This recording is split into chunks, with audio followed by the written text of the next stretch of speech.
Ben moi c'est Guillaume Pelletier, humoriste depuis à peu près 7 ans, animateur aussi de l'Open Mic du Terminal, puis c'est ça, je vis de l'humour, j'essaie que ce soit ma job à temps plein, puis de devenir riche. La première fois, j'avais écrit au bordel avant d'avoir 18 ans, vu que je savais que ça prenait du temps, puis que je me disais, ah ben tu sais. Puis finalement, j'avais une réponse du booker qui était comme, ouais, voudrais-tu un spot le lendemain de ta fête? Puis j'étais comme, bah ouais, I guess. C'était comme un beau mix d'événements, parce que c'est ça, j'ai invité plein de monde, autant parce que c'était comme mon premier show dans les bars, mais aussi ma fête. Je me rappelle pas des jokes du numéro, c'était probablement vraiment pas bon. J'ai starté dans des bonnes conditions, j'ai starté aussi, je pense, à quand même une bonne période. Je pense pas qu'il y a de mauvaise période pour commencer, mais c'est juste que à ce moment-là, c'était le début du bordel, c'était le début des open mic aussi, que là, avec le bordel puis l'open mic du bordel, t'as comme plein de soirées qui commençaient. C'était aussi un peu la période où est-ce que tout le monde considérait un peu Mike Ward comme Jésus, là, puis que là, c'était comme ses paroles divines disaient t'es pas bon avant, je pense que c'était quoi, tes 500 premiers shows, tes 300 premiers shows. Fait que là, tout le monde était vraiment en mode, ben crime, on va jouer pour les avoir le plus rapidement possible, puis là, devenir bon.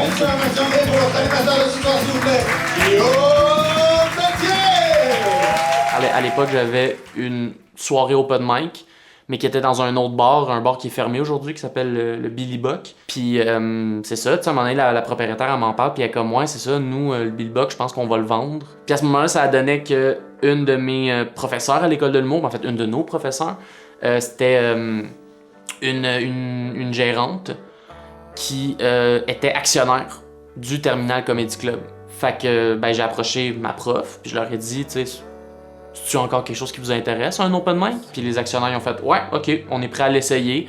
Puis je me rappelle, au début, ils nous ont dit, on va faire genre 10 show tests. Puis finalement, je pense, après le 3e show, on était sold out. On dirait que tout a juste magiquement connecté à la moitié genre du contrat qui était signé, puis c'était comme on était déjà un peu en mode comme c'est bon, on reste, on va être là. Puis là ben ça fait 2 ans et demi qu'on est là, fait que on a eu raison là-dessus.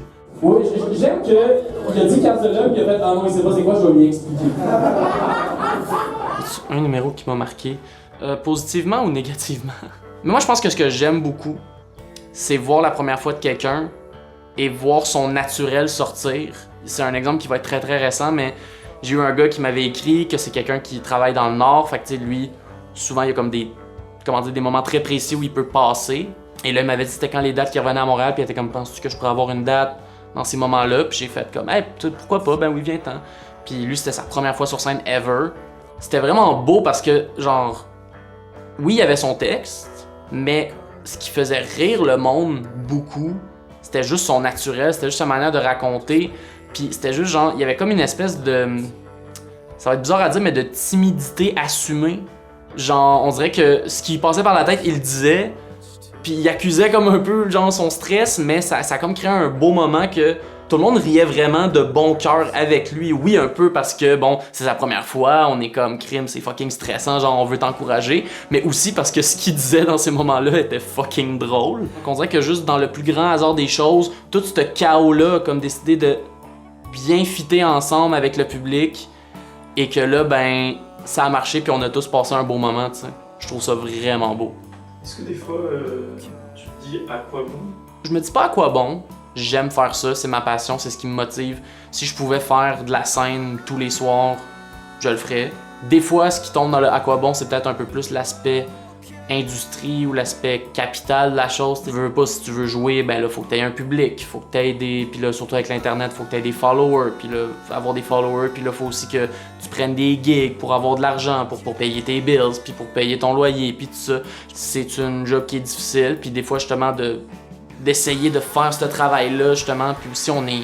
Veux pas, au niveau où je suis, on a un peu tous les chapeaux, tu sais, faut que tu sois ton propre représentant, ton propre gérant, ton propre notaire, ton propre... Fait que c'est sûr que là, dans ces moments-là, ça devient un peu plus stressant, puis c'est plus facile de faire comme « Oh mon Dieu, pourquoi je fais ça? » Est-ce que ça, je le fais vraiment parce que je sens que c'est ce que j'aime faire?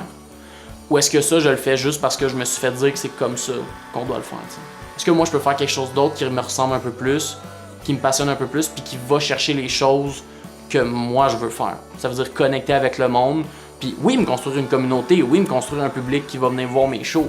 Mais comme, honnêtement, je préfère être capable pour le restant de mes jours de remplir des salles de 100 personnes, mais qu'à chaque fois que j'en annonce une, cette salle-là va être remplie avec du monde qui triple leur vie, plutôt que de vendre 100 000 billets, mais que là-dedans, la moitié du monde s'en crisse un peu parce qu'ils m'ont vu une fois à la semaine des 4 juillet, tu sais. C'est comme être capable d'en vivre de manière confortable, puis de faire au final, de le faire pour les raisons que moi j'aime le faire. Ben ça, tant que je suis capable de garder cette direction-là en tête, non, j'ai jamais... on dirait que je me suis jamais dit à quoi bon, ou je me suis jamais dit genre, je vais faire autre chose.